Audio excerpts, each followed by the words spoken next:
का मैं स्वागत करती हूँ और आप लोग जिस समर्पण और लगन के साथ अपने अपने क्षेत्र में काम कर रहे हैं उसके लिए मैं बधाई भी देती हूँ। सबसे पहले मैं माननीय प्रधानमंत्री जी का आभार प्रकट करती हूँ और साथ ही वित्त मंत्री श्रीमती निर्मला सीतारमण जी का, जिन्होंने खुद महिला होने के नाते देश की महिलाओं की जरूरतों को समझा। आंगनबाड़ी सहायिका, मिनी सहायिका, आशा को लेकर बहुत ही महत्वपूर्ण खबर आ रही है। उनके बारे में बात करेंगे पूरी डिटेल, उनके मानदेय की बढ़ोतरी, उनके साथ साथ क्या है सब कुछ चर्चा करेंगे।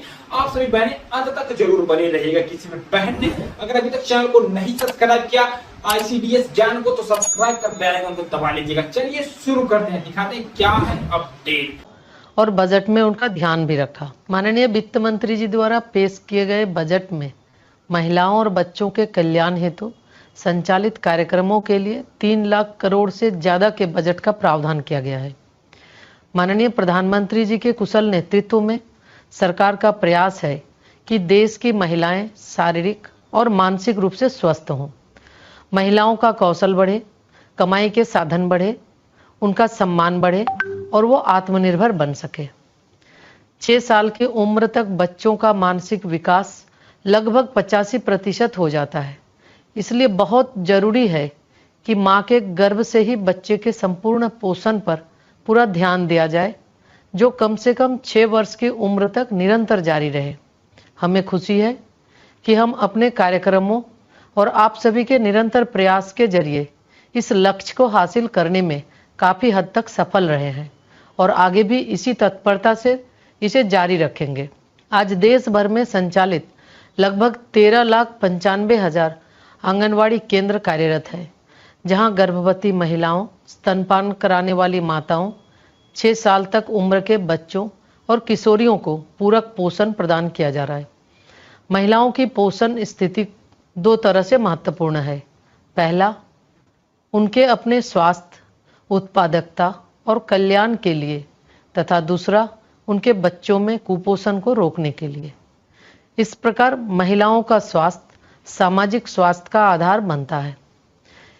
इसे मान्यता देते हुए मिशन सक्षम आंगनवाड़ी और पोषण 2.0 कार्यक्रम में कुपोषण मुक्त भारत बनाने के लिए जीवन चक्र दृष्टिकोण अपनाकर गर्भवती महिलाओं, स्तनपान कराने वाली माताओं, बच्चों और किशोरियों में कुपोषण को दूर करने का प्रयास किया जाता है। इस कार्यक्रम को और बेहतर बनाने के लिए अब तक 92,108 आंगनवाड़ियों को सक्षम आंगनवाड़ियों में अपग्रेड करने की मंजूरी दी गई है। हमने इन सभी आंगनवाड़ियों को सक्षम आंगनवाड़ियों में अपग्रेड करने का काम शुरू कर दिया है। इनमें LED स्क्रीन, स्मार्ट शिक्षण सहायता सामग्री और पोषण वाटिका आदि होंगे। मंत्रालय ने विभिन्न राज्यों, संघ राज्य क्षेत्रों से प्राप्त प्रस्तावों के अनुसार लगभग 6,000 आंगनवाड़ी शिशु गृह पहले ही स्वीकृत कर दिए हैं और आगे भी यह प्रक्रिया जारी रहेगी। हमारा सतत प्रयास है कि बच्चों के पोषण, स्वास्थ्य और संज्ञानात्मक विकास के लिए सुरक्षित वातावरण में गुणवत्तापूर्ण बाल देखरेख सुविधाएं प्रदान की जाए और कामकाजी माताओं को अपना करियर बनाने में सहायता मिले। सरकार लगातार आप लोगों की सुविधाएं बढ़ाने, कामकाज का बेहतर और सुरक्षित माहौल तैयार करने की दिशा में प्रयासरत है। हमारी आप सभी से यही अपेक्षा है